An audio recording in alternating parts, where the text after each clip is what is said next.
ಇದ್ದೀನಿ. ಬೆಳಗ್ಗೆ ನನಗೆ 10:45ಗೆ ವಿಚಾರ ಗೊತ್ತಾಗ್ತಾ ಇದ್ದಂಗೆ ಇಮಿಡಿಯೇಟಾಗಿ ಹೊರಟು ಬಂದಿದ್ದೇನೆ. ಈಗ ತಾನೇ ನಾನು ಇದರ ಎಲ್ಲ ವಿಚಾರಗಳನ್ನು ತಿಳ್ಕೊಂಡಿದ್ದೀನಿ. ವಿದ್ಯಾರ್ಥಿಗಳ ಬಗ್ಗೆ ಊಟ ಮಾಡಿದ ನಂತರ ವಿದ್ಯಾರ್ಥಿಗಳಿಗೆ ಏನೋ ತಲೆ ಸುತ್ತಿದ ಹಾಗೆ ಆಯಿತು ಅಂತ ಮಕ್ಕಳೆಲ್ಲ ಹೇಳಿದ್ದಾರೆ. ಈಗ ತಾನೇ ವೈದ್ಯಾಧಿಕಾರಿಗಳ ಜೊತೆ ಮಾತಾಡಿದ್ದೇನೆ. ವೈದ್ಯಾಧಿಕಾರಿಗಳು ಅದಕ್ಕೆ ಬೇಕಾದಂಥ ಮುತುವರ್ಜಿ ವಹಿಸಿದ್ದಾರೆ. ಸೊ ಅದನ್ನು ನಾವು ಅನುಪಾಲನೆ ಮಾಡ್ತೇವೆ. ನಾನು ಬಂದಿದ್ದೇನೆ, ಇಲ್ಲಿರ್ತೇನೆ, ಅನುಪಾಲನೆ ಮಾಡ್ತೇನೆ. ಯಾವ ರೀತಿ ಕ್ರಮ ಕೈಗೊಳ್ತೀರಿ ಸರ್? ಆ ರೀತಿ ಅದೇ ಪರಿಶೀಲನೆ ಮಾಡಬೇಕು ಅಂತ ಹೇಳಿದೆ. ಕ್ರಮ ಕೈಗೊಳ್ತೇವೆ. ನಂತರ ಒಂದು ವೇಳೆ ಆ ವಸತಿ ಶಾಲೆ ಅಲ್ಲದಲ್ಲೇ ಅವರು ಶಾಲೆ ನಡೆಸ್ತಾ ಇದ್ದರೆ ಶಾಲೆ ಮುಚ್ಚಬೇಕಾಗುತ್ತೆ. ಅದನ್ನು ನಾವು ಕ್ರಮ ವಹಿಸ್ತೀವಿ. ಈಗ ಮಾಹಿತಿ ಪ್ರಕಾರ ಶಿಕ್ಷಣ ಇಲಾಖೆ 2 ನೋಟಿಸ್ ನೀಡಿದೆ ಅನ್ನೋದು ಮಾಹಿತಿ ಇದೆ. ಆ ಬಗ್ಗೆ ಬಿ ಯು ಮಾತಾಡಬೇಕಾದ್ರೆ ಬಿ ಯುಗೆ ಮಾಹಿತಿ ಇರ್ತದೆ. ಸ್ಥಳೀಯ ಆಡಳಿತ, ಲೈನ್ ಮ್ಯಾನೇಜ್ಮೆಂಟು ಅವ್ರು ಹೇಳ್ತಾರೆ. ನಾನು ಬಂದಿದ್ದೇನೆ, ಎಲ್ಲವನ್ನು ಪರಿಶೀಲನೆ ಮಾಡ್ತೇವೆ. ಖಂಡಿತ ಪರಿಶೀಲನೆ ಮಾಡ್ತೇವೆ. ನಮಸ್ಕಾರ, ನಾನು ಡಾಕ್ಟರ್ ಶಿವಕುಮಾರ್ ಸಿದ್ದೇಶ್ವರ್, ತಾಲೂಕು ಆರೋಗ್ಯಾಧಿಕಾರಿ ಹುಮನಾಬಾದ್.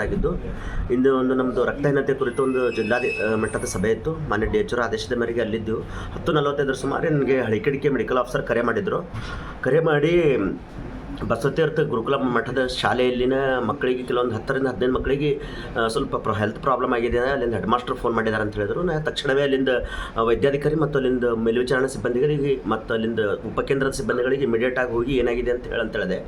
ತದನಂತರ ಮಾಹಿತಿಯನ್ನು ನಾನು DHO ತಿಳಿಸಿದೆ ಮತ್ತು ಇಮಿಡಿಯೇಟ್ಲಿ BO ಸರಿಗೆ ಫೋನ್ ಮಾಡಿ ಹೇಳಿದೆ. ಅಲ್ಲಿಂದ ತಕ್ಷಣವೇ ನಾವು ಫುಡ್ ಸೇಫ್ಟಿ ಡಿಪಾರ್ಟ್ಮೆಂಟ್ದವ್ರಿಗೆ ಕಾಂಟ್ಯಾಕ್ಟ್ ಮಾಡಿ ಮತ್ತು ಅಲ್ಲಿ ಏನು ಪ್ರಾಬ್ಲಮ್ ಆಗಿದೆ ಅಂತ ಮೊನ್ನೆ CM ಅವ್ರು ಹೇಳಿದಂತೆ ಅದ್ರ ತಯಾರಿ ಎಲ್ಲ ಮಾಡ್ಕೊಂಡಿವಿ. ಅವರಲ್ಲಿ ಆ ಮಾಹಿತಿಯನ್ನು ಜಿಲ್ಲಾಡಳಿತಕ್ಕೂ ತಿಳಿಸಿದ್ವಿ ಮತ್ತು ಹುಮನಾಬಾದ್ ಆಸ್ಪತ್ರೆಯಲ್ಲಿ CM ಅವ್ರಿಗೆ ನಾನು ಅಲ್ಲಿಂದ ಕರೆ ಮಾಡಿ ತಿಳಿಸಿ ಅವರಿಗೆಲ್ಲ ಟ್ರೀಟ್ಮೆಂಟ್ ಸಲುವಾಗಿ ಎಲ್ಲ ವ್ಯವಸ್ಥೆ ಮಾಡಿದ್ದೀವಿ. ಅವರಲ್ಲಿ ಆ ಮಾಹಿತಿಯನ್ನು ಜಿಲ್ಲಾಡಳಿತಕ್ಕೂ ತಿಳಿಸಿದ್ವಿ ಮತ್ತು ಹುಮನಾಬಾದ್ ಆಸ್ಪತ್ರೆಯಲ್ಲಿ CM ಅವ್ರಿಗೆ ನಾನು ಅಲ್ಲಿಂದ ಕರೆ ಮಾಡಿ ತಿಳಿಸಿ ಅವರಿಗೆಲ್ಲ ಟ್ರೀಟ್ಮೆಂಟ್ ಸಲುವಾಗಿ ಎಲ್ಲ ವ್ಯವಸ್ಥೆ ಮಾಡಿದ್ದೀವಿ. 54 ಮಕ್ಕಳು ಇಲ್ಲಿ ಬಂದಿದ್ದಾರೆ ಮತ್ತು ಅಲ್ಲಿ ಆ ಗುರುಕುಲ ಶಾಲೆ ಇದ್ದಲ್ಲಿ ನಮ್ಮ RBSಗೆ ನನ್ನ ಅಧೀನದಲ್ಲಿರ್ತಕ್ಕಂಥ ಒಂದು ತಂಡ ಇದೆ. ಅಲ್ಲಿನ ಡಾಕ್ಟರ್ಸ್ ಬೇರೆ ಸ್ಕೂಲಿಗೆ ಹೋಗಿದ್ದರು. ಅವ್ರಿಗೆ ಇಮಿಡಿಯೇಟ್ಲಿ ಆ ಸ್ಕೂಲಿಗೆ ಹೋಗಂತ ಅಲ್ಲೇ ಹೋಗಿ ಪ್ರೆಸೆಂಟ್ ಆದ್ರ ಡ್ಯೂಟಿ ತುರ್ತು ಔಷಧಿ ಮತ್ತು ಆಂಬುಲೆನ್ಸ್ನೊಂದಿಗೆ ಅಲ್ಲೇ ಇರುವಂತ ಹೇಳಿದ್ವಿ. ತದನಂತರ ಉಪಕೇಂದ್ರದ ಸಿಬ್ಬಂದಿಗಳಿಗೆ ಹೋಗಿ ಅಲ್ಲಿಂದ ಸ್ಕ್ರೀನ್ ಮಾಡಿ ಯಾವ ಮಕ್ಕಳಿಗೆ ತೊಂದರೆ ಇರುತ್ತೆ ಆ ಮಕ್ಕಳಿಗೆ ಹುಮನಾಬಾದ್ ಆಸ್ಪತ್ರೆಗೆ ಆಂಬುಲೆನ್ಸ್ ಮುಖಾಂತರ ಕಳಿಸಂತ ಅಲ್ಲಿ ಸ್ಕೂಲಲ್ಲಿ ಸಹ ವ್ಯವಸ್ಥೆ ಮಾಡಿದ್ದೀವಿ. ಇಲ್ಲಿ 54 ಮಕ್ಕಳಲ್ಲಿ ಯಾರಿಗೂ ಆರೋಗ್ಯ ತೊಂದರೆ ಇಲ್ಲ. ನಾವು ಇಮಿಡಿಯೇಟ್ಲಿ ವಿಷಯ ಗೊತ್ತಾದ ನಂತರ ಕಾರ್ಯಪ್ರವೃತ್ತರಾಗಿ ನಾವು ಕೆಲಸವನ್ನು ಮಾಡಿರ್ತೇವೆ.